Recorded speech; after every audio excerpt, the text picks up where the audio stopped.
Here, and we are here with Charles Morton. And what did you do today? I came in first in the OTS championship. And what did you play today? I played a very strange combination of Snake Eyes, Azamina, and Horus, Fiendsmith. All right, let's get into the spiciness. What do we got here? All right, so we'll start out with the Snake Eyes package. I do run the 3 wanted to get into my Diabell Star. I played the 2 Diabell Star to follow into it. I'll explain why, only 2 later on. The Diabell Star will only play into 1 Deception. I know Deception's been debated between 1 to 3 by many players. However, I find it comfortable at 1 just because there are drawbacks to the card. If they're playing Droll, it can lead you into a hard spot. I play the 1 Fusion for this, the one that recycles itself, just because it gives you the most benefit. It can get you into both combos. Okay. Diabell Star can also search out the original, and so it's the, that's your starting piece while it's in graveyard. Once you use your Azamina package, your second card you'll usually send is this way that you can start your normal summon with Snake Eye Ash and or any other, or Poplar if you need. Okay. The 1 Temple to help extension and help against that general mirror match. For the actual Snake Eye monsters themselves, you'll have the single Snake Eye Ash. I wish it was more, but it's not. The single Poplar. Again, wish it was more, but it's not. For standard plays, I play the 2 Oak for general recovery. During turn 1, if I'm going first, I'll use 1 Oak to kind of extend, and then the other Oak's going to be on the recovery for their turn for Snake Eye Ash. Okay. I play the 1 Birch. So Birch is a unique card. Birch comes in handy with the other packages. So if you're kind of lackluster on your play, you can always do Birch into Desiree and then get a Desiree send off of Birch while starting your Snake Eyes package. Just was about to ask if you played it, and so you do play the 1 of, okay. Yes. So that is also, if you're really in a hard spot, you can play a cross out to call Birch and then you start with Oak. I actually had to do that today. It was a hard time, but it made it work. I play the 1 Diabell Star Snake Eye. This is main target for Temple, and the intention for this is just general recovery and board advancement. I play not 1, but 2 Flamberg. Debatable by also many players, as many players have moved down to 1. It is a brick in many cases, however, it does flow with another part of my package, which I'll go into right now. Okay. Anything of that package that you would change, or do you think it's pretty solid up for that? I do think this package is pretty solid, to be honest. I will side out the 2nd Oak if I'm going into a board. So if I'm going 2nd, I will side out the 2nd Oak usually, just because there's no need for that recovery. I'm trying to break boards. Okay, sounds good. I think this package is pretty solid, in my opinion. I'm a strange player, as I've done these deck profiles before, and, I always have spice. One thing that'll lead into is, from here, you'll usually see the Fiendsmith combo if you're not playing Fire King. And so I play the 2 Engraver, the 1 Track, the 1 Larry, and the 1 Tier, Lacrima. And so, pretty small package. I prefer the 2 instead of the 3 Engraver, because I feel like this maximizes and minimizes the package. So it maximizes in terms of like what you can do, but it minimizes in terms of the bricks that you'll see. Because if you open up 2 Engravers, it takes up space and you can't really do too much. You can summon 1 off a Requiem from hand, or you can try to hard fuse using this, but there's other plays I'd like to see. So I do think I'm comfortable with this play. Have you thought of just playing the 1 Engraver and 1 Lacrima, or do you prefer seeing 2? I think the 2 is better. I know some people like to play the 1. And so 2 gives you, if you start with Engraver, it'll give you recovery for the following turn because it'll leave you an extra Fiend and Engraver in graveyard. So you'll always be good. The problem is, if you just play the 1, I do see complication. So if you see just this, you can really debate if you want to play Track or the Lurie at that point. Because there's not, seeing just 1 in hand is going to be unlikely. And so either, that means you're just opening the 2, which is essentially just playing the 2. So that is my take on it. Every player should play what they feel comfortable with and build to that extent. So deck building is a thing. Yes. So for my unique spice, that's not really common at all. I like the Horus engine. So 3M SETI, 3 King's Arc, and then I actually play the 3 bricks. However, they're very beneficial. So one thing that a lot of players don't realize that I can get benefit off of, if I use M Seti and I use Flamberg, I can actually get Flamberg's recovery from Graveyard. So I can recover the Snake Eye, Ash, and Oak, and or any other level ones that I have in there. So on top of those, I also get this in the draw. And so that's a pretty hard plus. I know a lot of people, if they play this package, they only play the M Seti and they're happy. I do like the concept of playing all 3 of these because I can just discard them for fodder for, the Azamina cards or just for general things. And so they're in the graveyard. So when you see this, it's always live. This card can also start your plays for defensive purposes. So this allows me to set up a much stronger board at the end, and I think that's very valuable to me. Also, if my opponent doesn't do anything and it just seems like they brick, you activate this, you toss a few, and then you swing for game. So, no TK card. Yeah, I did that at Nationals. That was fun. Very easy win on that one. So from there, we'll go into the supporting packages. So hand traps in general. So I played 3 crossout. I do feel like this card's necessary, especially with the Mulch armies running around, especially Full Ross. Just because you can shut down that and you can have a little bit more freedom. It's also good nib protection and just general negation if you're against a mirror. Play the 1 crossout, or I'm sorry, called by. A 4th call out or cross out? That's crazy. It might as well be, honestly. And so called by, just too good not to play. It can stop the engraver, which means if they only play 1, they're done. Yep. So it just does too much not to play, in my opinion. Alright, so here's where I'm a little strange. I like the rule of 2 for most of my hand traps, just because I prefer a heavier engine build. And that is my personal preference. Are you an OCG player? Because they are known for doing that. I did not know that, actually. But this is just something I've always done, and you can look back to most of my deck profiles from Indie 2 years ago. Okay. So I've always done this just because I do think the rule of... Now you can up this one. This one is okay at 3, considering you can activate it multiple times. Mm-hmm. My big thing is whenever you activate a card, if I cannot activate it again if I need it in hand, I find it being a dead card. So when you open up multiple of that card, you have to balance benefit versus cost. Yep. And so I think 2 of each hand trap that you can only use 1 of is usually beneficial.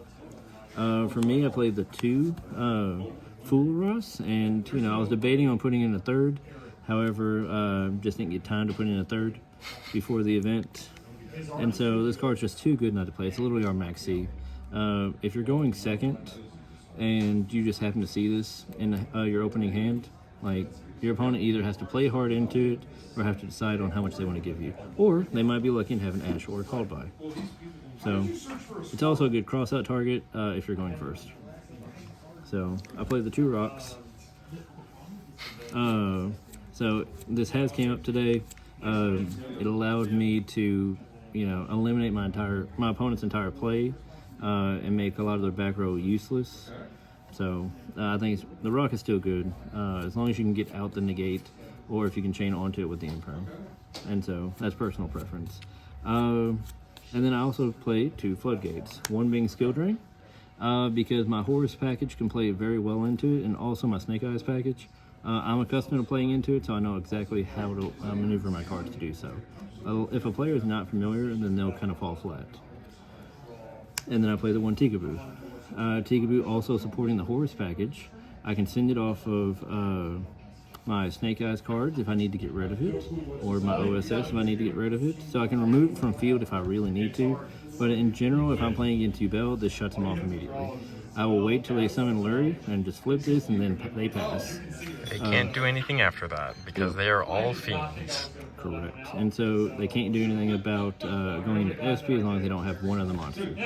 So as long as you flip this on Ubel, it doesn't do too much against the Fire King variant, just because they are different attributes. Mm-hmm. It does shut off a lot of other Snake Eye players because they don't know how to play directly under it. And so there's a lot of benefit to the card. I think it's worth playing. So those are my 2 floodgates. And these are all my supporting cards for these packages. And the chameleon one actually works well because of the Horus package. So if you're not playing the Horus package, maybe not the greatest choice there. That is true. It still can slow down the opponent, but you have to be aware of what types you have on field and what you're leaving. Yep. And so with the Horus package, playing these two make it really strong, because I might just end on Happy and Dumatev and or any of the others. If I'm against Tempai, a lot of people don't realize this. I will set up this guy in defense. If they remove my King Sword, he'll trigger, and they cannot declare an attack against me that turn. Did that come up at all today? Not today. I didn't play Tempai, thankfully. Ah. That deck is very annoying, and if they just open the 4 blowouts and then the 1 starter, what do? Scoop it up and go next. Unfortunately. So that is my supporting package. All right, so on to the extra deck then. Yes, sir. So part of the Fiendsmith combo, you obviously play the 1 Requiem. From the Requiem, you can get there using the White Lady or Moon. Moon and Requiem will usually go into sequence. The sequence will then appear and turn into what I prefer as Desiree. I was debating on playing the rank 3 for the piercing and also the extra damage. I did decide against it today, and I think that was a good choice. Just because the extra deck space is really tight in this deck. So this is a Fiendsmith support. So from here, the general extra is the IP. So IP usually going into the SP. We'll have the Princess play. Princess for me usually recovers Flamberg. I can either go directly into Hida if I need to advance into a fire state, or I'll try to negate it with Desiree and actually go into one of my tech cards, which is the Unchained Abomination. Not many players play this, however I find it very beneficial. So whenever they destroy a card, I can destroy a card. And this is 3 times per turn, once by battle, once by card effect, and once during the end phase. So how I can make this trigger is my Princess Engrave. I pop something, I can pop another card with Abominal. And so I find it being a very beneficial card. I usually try to make it using the IP as well, so I can't just get blown over. And so it's one of my tech cards. I enjoy ending on this. And yeah, that's just general preference. So for my other supporting cards, I go with the access code line. I know a lot of people started to cut this line. I think it's too good because it clears so many continuous spells. That's an issue. It just clears a little bit. It clears problematic cards that you usually couldn't get rid of without sacrificing too much. Also, it gives you a good OTK availability. And so boosting him up to 53 and then going in for game with another, either Flamberg or another card, usually pretty easy. You can also use the Hida and go into that line as well. Yeah. And so, because they are spellcasters, one thing to be aware using this line is that the Snake Eye Bellstar is a spellcaster and Mset is a spellcaster. Oh yeah, so they can all be summoned off that. Yep. And so for my Azamina cards, I play the 2 very basic ones everyone does play, the Negate and the Search. And so, you know, you'll search the OSS typically. You'll link this off for more than likely White Woman and or IP, depending on what your field state is. And then after you link off, you return it from graveyard, and you'll make your negate. So it's a benefit using the Azamina fusion. And then for my supporting cards, my last 2 are 2 Ixies, number 90 and Hope Harbinger. Hope Harbinger and number 90 are crucial, especially using the Horus line. Horus monsters, because I can either make these guys with a Flamberg, a Bellstar, Snake Eyes, and one of my Horus monsters, and or just go into these directly. 90 is an easy nib protection at the start of your turn, so you don't have to worry about that, and or drill protection if you're worried. And then Hope, general spell negation, and also redirects attacks. So let's say you have these guys on board, they try to attack this guy because he's small, you can redirect the attack to him. Yep. And so people do fall victim to that, you just attach for that, you know, it works. Did the I think it was the Crimson or Zombie Vampire, did you not have the space for that, or did you just not want to play that? Zombie Vampire was under debate for me a lot because it can advance your board state. The issue is that it can also advance your opponent. in the graveyard aspect of things. Another problem that I have with Zombie Vampire in this current build, and also the Azamina general cards, if you accidentally hit your fusion, and then there's no way to recover, and these are always gone, unless they're making you send something to grave. So, which is unlikely, but it is possible. So I do think Zombie Vampire is too much of a risk to play currently. I do like it considering it can advance your board state, but at this point in time, I would not play it. All right. Then on to the side deck then. Yes.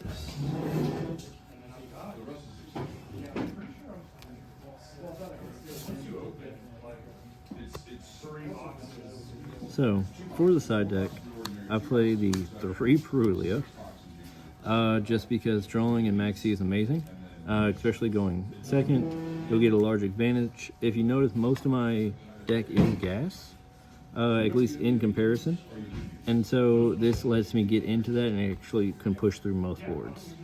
That mixed with the Fularos, that's already in me. I like the D barriers personally. I played 2 D barriers. I didn't have to play it all today. I didn't see the need. However, it can shut off Burn It. It can shut off Ritual Beast. It can shut off Voiceless Voice if you run across those. I think it's just a very strong card that, I don't see a reason not to play it. Good for Tenpai too. Tenpai is also a big contender. You call Synchro. It usually ends their turn. So, I always recommend calling Synchro after they make 1 Synchro. So they cannot just go into 2 the bounce. Heavenly Spheres. Yep, Heavenly Spheres. So this way, because it negates the effect of that Synchro monster too. And then they're stuck on that monster. And so I do recommend waiting for 1 just so they have to waste it and they cannot spear you, so you have a clear line of sight. But if you got a shotgun, you got a shotgun. So they board breakers. I played 2 Dark Ruler no more. You'll notice that I play 2 of whenever I'm looking to see it, but I play 3 of when I need it. And so the Mold Charmies can get me into a lot of these breakers if I need it. So I don't see a need to play 3 if I play maximize the Mold Charmies.